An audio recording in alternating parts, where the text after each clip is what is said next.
Hey everybody, welcome back. This is Missy. Thanks for joining me again for another layout process video. This one is for My Scraps and More, and I created the layout based on this sketch that I created for our sketchathon that we are having all month long, and every day there's a new sketch going up. So I decided to use the basic gray prism line for this that I got at My Scraps and More, and I hadn't used it yet, so I broke it open and used it. And I'm taking one of the stamps that came in the collection, and I just did a little test run on the back of my cardstock there and decided that I liked it. So I flipped it over and just did some random stamping there. And the stamps are really big, so I don't have a stamping block that's big enough to hold it, so I just used it in my hand and just free stamped all over the page there, and I like that it's kind of messy looking. So I'm going through all the pages and picking out the colors and the patterns that I like that I think will go with my picture. And basic gray is tricky for me sometimes. It's not a brand that I choose a lot just because the patterns are always really busy. But I really liked this one. I thought the patterns and the colors were pretty much my style, or I felt like I could make them work in my style. So I created a vertical design sketch, and I try to stick with it pretty closely. So I'm just going through the papers that I like and cutting them and tearing them and putting them where I want. And I do add some little bit of mixed media going on later. The only thing I really changed was instead of the messy square behind the picture, I decided to use some messy circles, and so I cut those on my Cameo, and I've used those several times on other layouts before, and I just think they're really cool. I like the fact that they're kind of scribbly. So I cut a couple out on the black. It's black, and I think it has some teal pattern on it. It's part of the collection there. So I'm just sticking everything down, and this is actually going pretty fast for me here in the beginning. I didn't really do a lot of thinking. I just picked the colors that I liked and kind of started gluing them down. So I'm trying to decide if I want to use both of those circles or just the one, and I decided on both. And I like the way that they overlapped the pink paper there.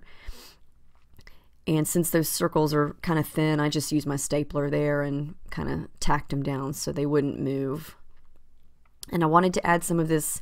It's actually a yellow goldish color. It looks kind of green, but it's more of a yellowy color. So I wanted to add a pop of that behind the pink.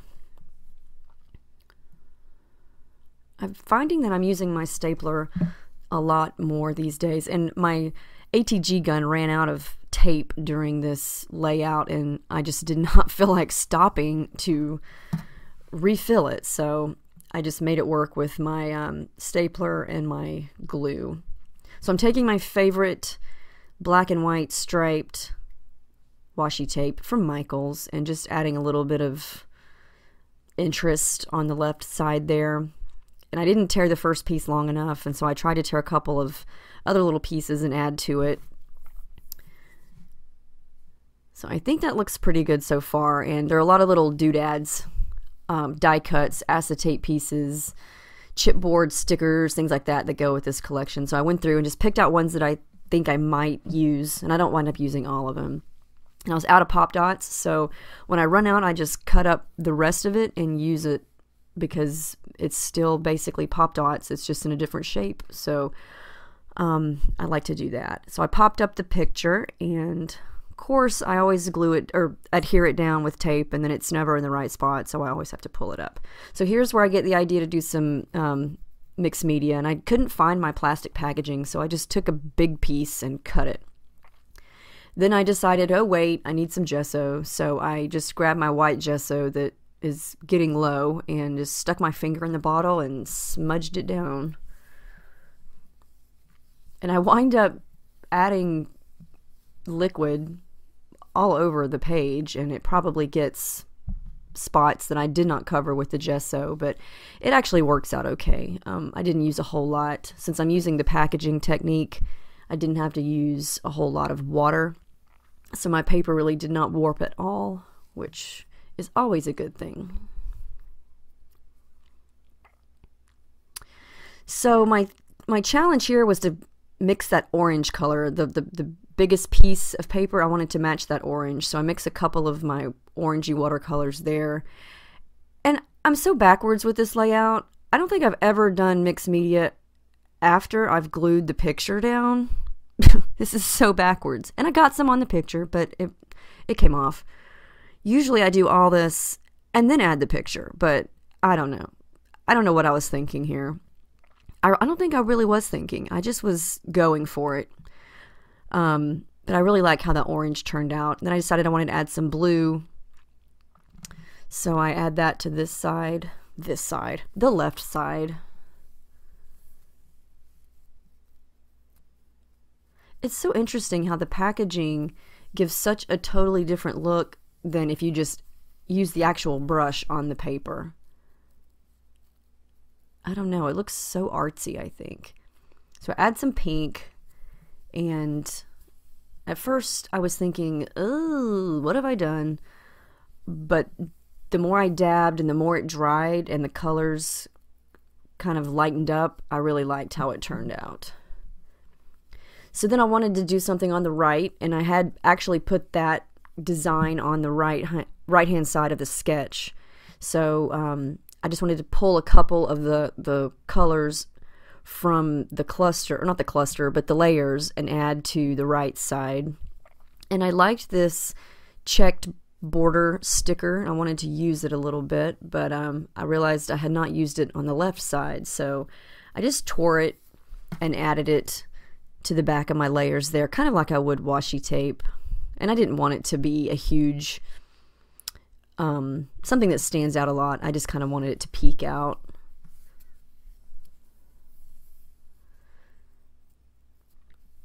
And some of this I put it down and then I look at it and I don't like it, and I pull it back up and fix it again, like right here.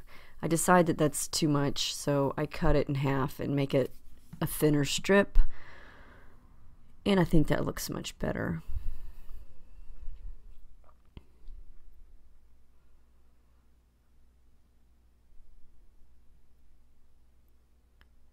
So then I start going back to the acetate pieces and the die cuts that I picked out.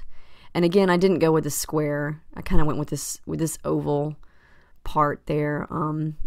There's lots of fun acetate pieces. I love that star. I guess it's a star or a flower. It's really cool.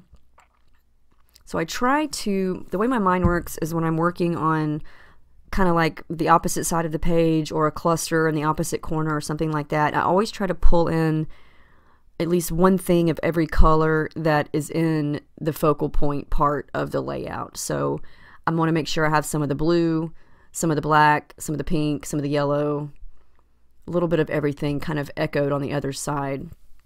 So this huge 12 by 12 sheet is just alphas, and they are tiny, tiny, tiny, tiny. And I should have used tweezers, but I just didn't.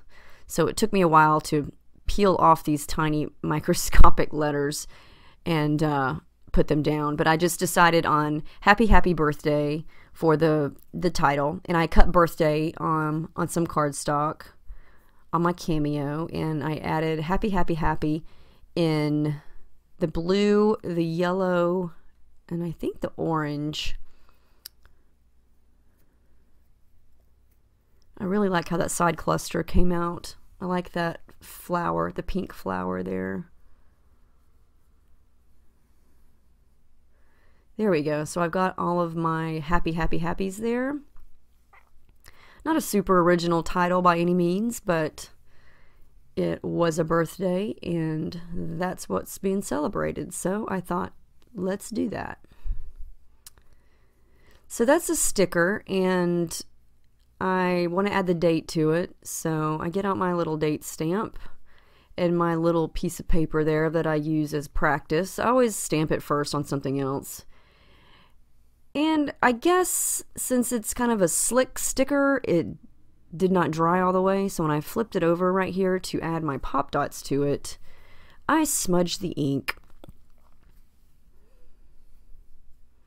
It's not a huge deal, and I do kind of fix it later, but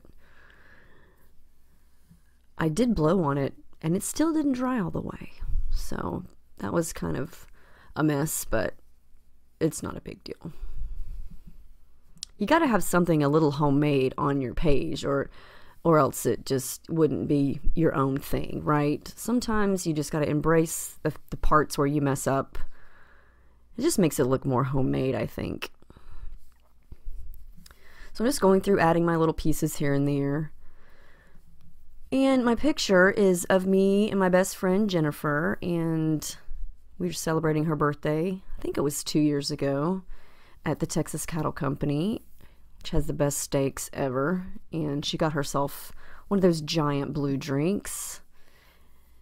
And I got a pina colada, and it was quite delicious. And she's so awesome. You know, it's interesting how some people have their best friends from high school and from childhood, and I had really good friends growing up, but I met her about 4 years ago. She started coming to my spin class at the gym, and we just clicked, and we became instant friends and discovered we had quite a bit in common. And now I can't imagine life without her.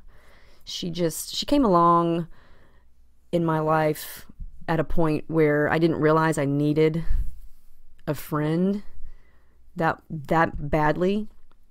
And I just really am so thankful that she's in my life, because she's been a huge blessing to me. So I love her, and I love making pages about her because she's just awesome. I'm sure you guys know what I'm talking about. You have friends that way. So I'm adding some color shine. I added some thread, and I'm just finishing things up here. Let's see. I knew there was something else that I did. Stamps. I can't leave well enough alone. I think at this point the layout looks just fine like it is, but you know, sometimes you never know when to stop. So I pull out some of my, I believe these are Technique Tuesday stamps, and I just love them. So I put one down that says favorite. This one says love this place, because around here, this is the place you go on your birthday because you get a free steak. And so everybody loves the Texas Cattle Company. I believe that stamp set is from Bo Bunny, and I decided to add a couple of arrows, triangles, whichever one you want to call them. And I'm not sure if I like those or not. I probably could have done without those, but hey, it's done. There it is. And I like the colors. I like how it turned out. I did add some stitching. Surprise, surprise. And there's a little bit of the acetate, some of the layers. And thanks for joining me. I'm out of time. See you next time.